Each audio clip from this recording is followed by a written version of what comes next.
things that we've never really talked about was our training and how much training and time that we put in. So when Trevor and I first started doing door, Trevor, you had already been doing some training by that point, right? You started doing door when? I started in like 94, something like that. Okay. And so I had a background in boxing and kung fu and some, a little bit of wrestling in high school, but enough to squeak me by. Yeah. And as you did it, that's when you kind of got things going at the club and you guys started doing your backyard fights and training boxing, right? Yep. What time what year did you open the club?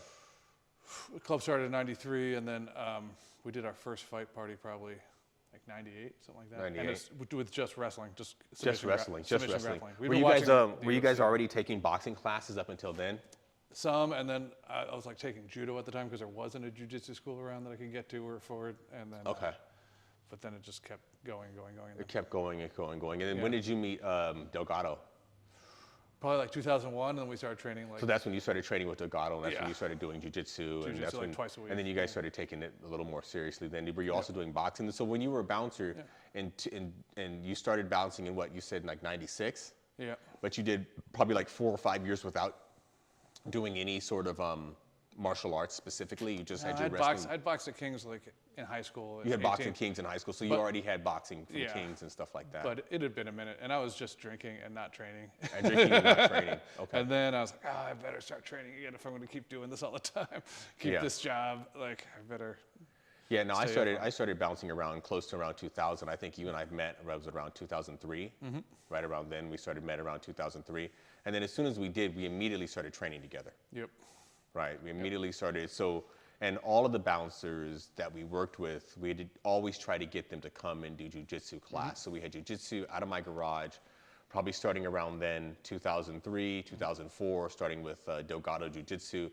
And we started doing that. Now, already by that point in 2000, when I started bouncing, and the reason everybody brought me in is because I already had a background in Muay Thai. I'd already been training Muay Thai since 93 at that point. So I'd already been doing Muay Thai since 93. So I already had that skills. And then when I met Trevor, he just kept pushing me and was like, why don't you do jiu-jitsu? Why don't you do jiu-jitsu? Why don't you do jiu-jitsu? That's still what I say to all my friends all the time. Yeah. And I was like, okay, all right, dude. And then I finally, I think I did jiu-jitsu once, and I was really pissed because some kid submitted me who I kind of thought was a chump, and if we were standing up, I'd be able to take him. And after that, I was just pissed, and I was like, okay, I got to learn this. And then we pretty much did jiu-jitsu pretty much consistently then, even past the time from till when I opened up the gym here, which is in 2010. So I'd say we were pretty consistent at least until around 2012, just doing Gila's Jiu-Jitsu out of my garage with one of our Jiu-Jitsu coaches, and then out of the gym here. We kept doing jiu-jitsu.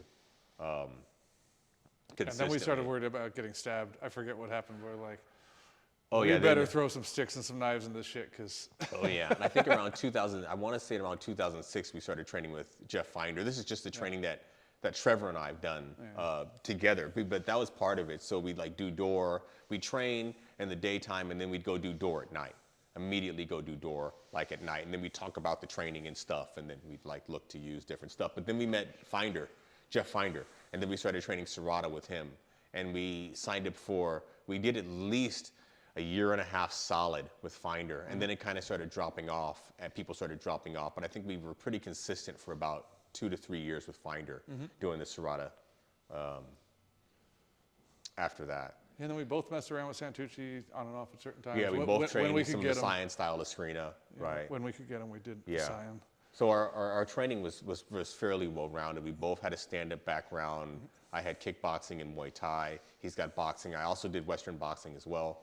And then we started adding, I had wrestled in high school, so I already had the wrestling going on from high school. So when I started doing jiu-jitsu, at least I had that. I just could get into position. I just didn't know how to submit anybody, right? So it used to drive me crazy because I'd get in position, but then I'd get submitted because I didn't know anything, how to not be in that position. But it's really important that if you're doing security that you train, right? That you train your body physically, that you're moving around, and that you're comfortable moving around, and that you're comfortable moving other people. I worked door in Oakland for 15 years. I never put anybody in the hospital. So when people ask me, what did I use? I used a combination of stuff. I'd use some of the old style Muay Thai that I have, but I never elbowed or kneed anybody in the head because I just was I never really felt like it was absolutely necessary. And I was always worried about the liability and going to jail if I elbowed or kneed somebody in the head. But kneeing people in the thigh or the hip well, I did that all day long because I felt like I could knee that pretty much as hard as I wanted to without hurting the person.